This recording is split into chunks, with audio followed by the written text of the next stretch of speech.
Bismillahirrahmanirrahim. Assalamualaikum warahmatullahi wabarakatuh. Halo rekan-rekan semua, kembali lagi dengan saya Usman dalam channel Usmanogi. Baik Bapak Ibu, di kesempatan yang baik ini kami kembali akan berbagi informasi penting pada rekan-rekan sekalian terkait dengan adanya surat edaran terbaru dari Menpan RB yang berkaitan dengan pendataan non-ASN yang harus rekan-rekan ketahui. Oleh karena itu, silakan disimak videonya sampai selesai untuk mendapatkan informasi yang akan kami sampaikan di video ini. Namun seperti biasa ya Bapak Ibu, kami selalu mengingatkan bagi rekan-rekan yang baru pertama kali menemukan channel ini, jangan lupa untuk tekan tombol subscribe-nya dan aktifkan lonceng notifikasinya agar setiap kami mengupdate informasi terbaru, rekan-rekan yang pertama kali mendapatkan notifikasinya. Oke, terima kasih Bapak Ibu. Baik, langsung saja terkait dengan surat edaran terbaru dari Menpan RB, tentunya berkaitan dengan pendataan non-ASN yang sudah kita ketahui Bapak Ibu ya, per 30 September itu adalah tahap prafinalisasi untuk pendataan non-ASN. Nah, di sini surat edarannya Bapak Ibu ya, itu kita lihat dikeluarkan di sini tertanggal 29 September Bapak Ibu. Dimana di sini surat edaran ini itu perihal terkait dengan tindak lanjut pendataan tenaga non-ASN di lingkungan instansi pemerintah, baik itu untuk pusat maupun di daerah ya Bapak Ibu. Nah, kita baca secara detail isi suratnya.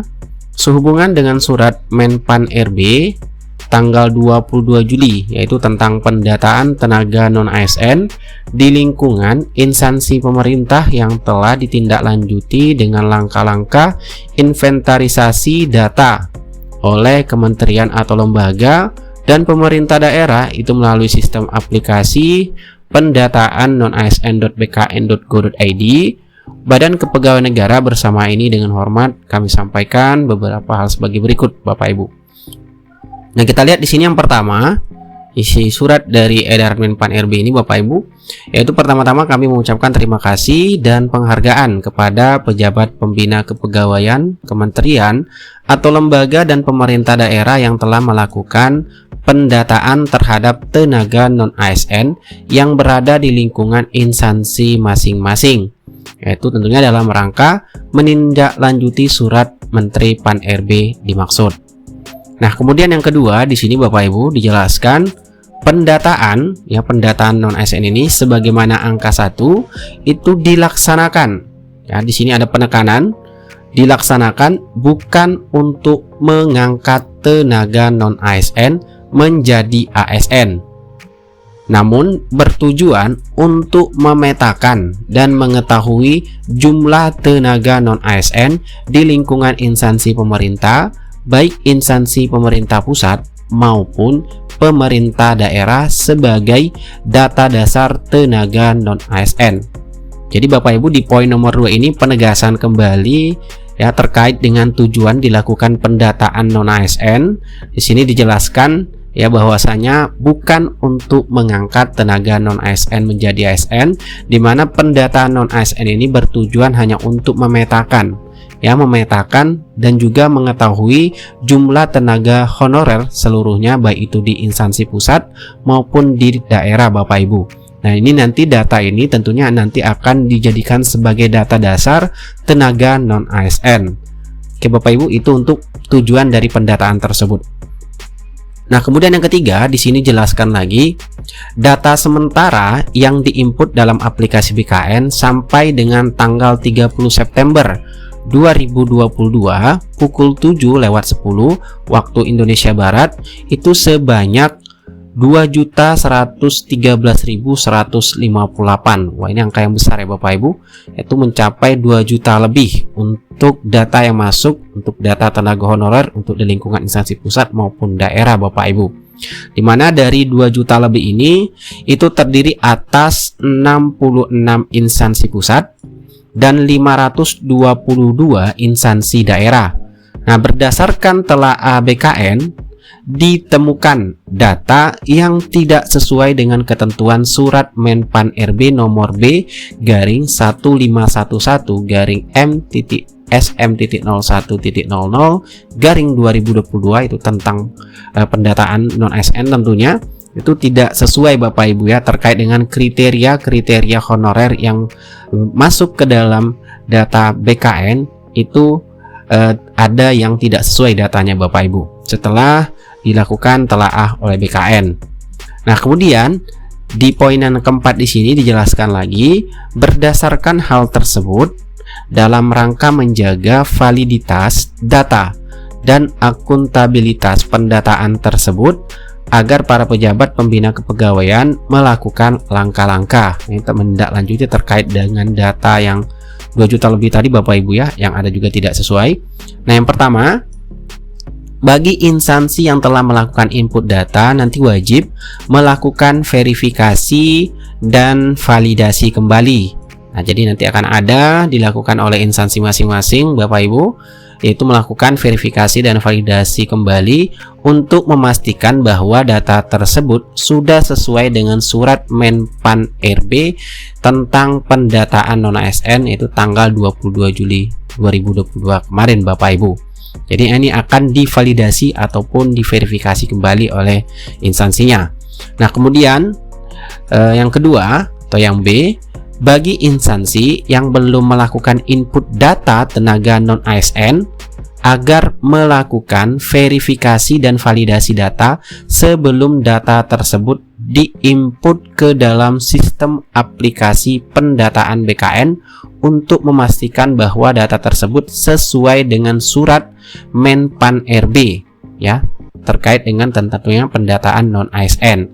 Jadi ini untuk instansi yang belum melakukan input data. Ya, untuk penjelasan yang kedua ini Bapak Ibu, untuk melakukan verifikasi dan validasi data kembali terkait dengan apakah data yang akan diinput nanti sesuai dengan surat edaran Menpan RB, tentunya berkaitan dengan kriteria-kriteria honorer yang masuk pendataan non-ASN. Nah, kemudian yang ketiga di sini, hasil verifikasi dan validasi sebagaimana huruf A dan B nanti wajib diumumkan kepada masyarakat melalui portal resmi instansi atau papan pengumuman instansi selama 5 hari kalender dan paling lambat tanggal 8 Oktober 2022. Nah, ini batas waktunya Bapak Ibu terkait dengan uji publikasi ya. Nah, dimana nanti untuk mendapatkan uji publikasi ini untuk mendapatkan umpan balik masyarakat ya, dan memastikan terciptanya transparansi serta menjamin akuntabilitas data yang disampaikan Bapak Ibu.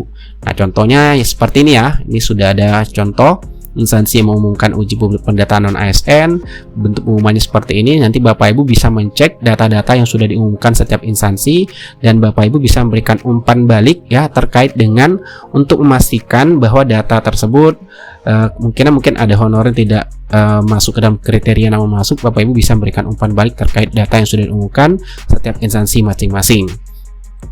Kemudian penjelasan yang keempat di sini itu perbaikan data terhadap hasil umpan balik masyarakat nanti wajib dilakukan dalam jangka waktu 10 hari kalender atau paling lambat 22 Oktober 2022 pukul 17.00 waktu Indonesia Barat melalui sistem aplikasi pendataan tenaga non-ASN BKN Bapak Ibu. Nah, ini untuk terkait dengan umpan balik ya. Untuk umpan balik dari masyarakat nanti perbaikannya itu paling lambat 22 Oktober 2022. Nah, kemudian kita lihat lagi di sini untuk poin yang kelima, di mana data final. Nah, ini berkaitan dengan data final hasil verifikasi dan validasi nantinya wajib ya disertai dengan surat pernyataan tanggung jawab mutlak SPTJM yang ditandatangani oleh pejabat pembina kepegawaian. Apabila data final tersebut tidak disertai dengan SPTJM, maka tidak akan dimasukkan dalam data dasar tenaga non-ASN. Kemudian, poin yang keenam, dalam hal pejabat pembina kepegawaian memerlukan surat pernyataan tanggung jawab mutlak atau SPTJM dari pimpinan unit kerja yang bersangkutan, maka dapat dilakukan secara internal di lingkungan instansi masing-masing.